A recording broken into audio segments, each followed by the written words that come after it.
melihat betapa misterinya ijazah ini. Kan sebenarnya nggak boleh begitu ya. Seharusnya kita seperti tiru wakil presiden kita Muhammad Hatta. Ijazahnya di Erasmus University. Erasmus. Ya, bukan hanya orang Indonesia yang bisa melihat, seluruh dunia. Jadi kalau nggak perlu dia ngaku sebagai peneliti baru bisa melihat.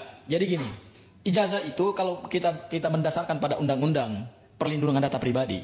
Di undang-undang perlindungan data pribadi itu kan ada dua informasi yang berkaitan dengan data pribadi seseorang. Ada data yang sifatnya umum dan ada data yang sifatnya khusus. Kalau data yang sifatnya umum itu seperti nama, tempat tanggal lahir, ya, kemudian jenis kelamin, kewarganegaraan, itu sifatnya umum.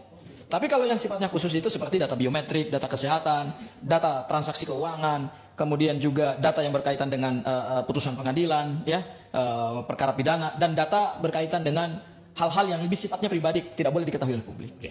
Nah, dalam konteks sengketa ijazah Pak Joko Widodo ini kan datanya adalah data pribadi umum, bukan data pribadi khusus, ya kan? Nama, semua orang udah tahu. Tempat tanggal lahir, begitu kita buka di Wikipedia kelihatan kok siapa Pak Joko Widodo, bahkan keluarganya juga ketahuan semua kok. Kemudian nomor seri ijazah, saya kira nomor seri ijazah itu kan bukan sesuatu yang penting untuk dilindungi gitu.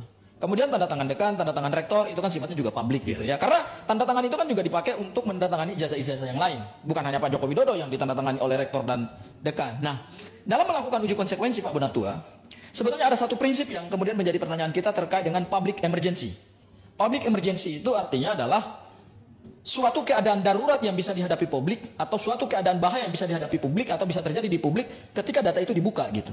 Nah, saya nggak melihat ada satu public emergency dalam data-data pribadi Pak Joko Widodo yang bersifat umum. Dan perlu digarisbawahi lagi, kalau ijazah ini hanya milik Pak Bonatua, buat apa kita pertanyakan? Ya.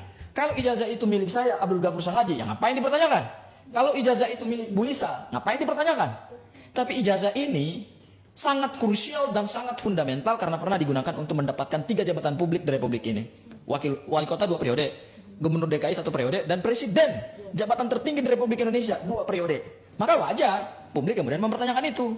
Maka itulah yang kemudian menggelitik Pak Bonatua untuk melakukan penelitian. Tadi ada pertanyaan bagus tuh, saya amati juga dari majelis hakim, majelis komisioner. Kenapa ijazah Pak Jokowi yang Pak Bonatua ingin teliti? Lah memang karena menarik. Karena dia pejabat publik yang tertinggi di Republik ini.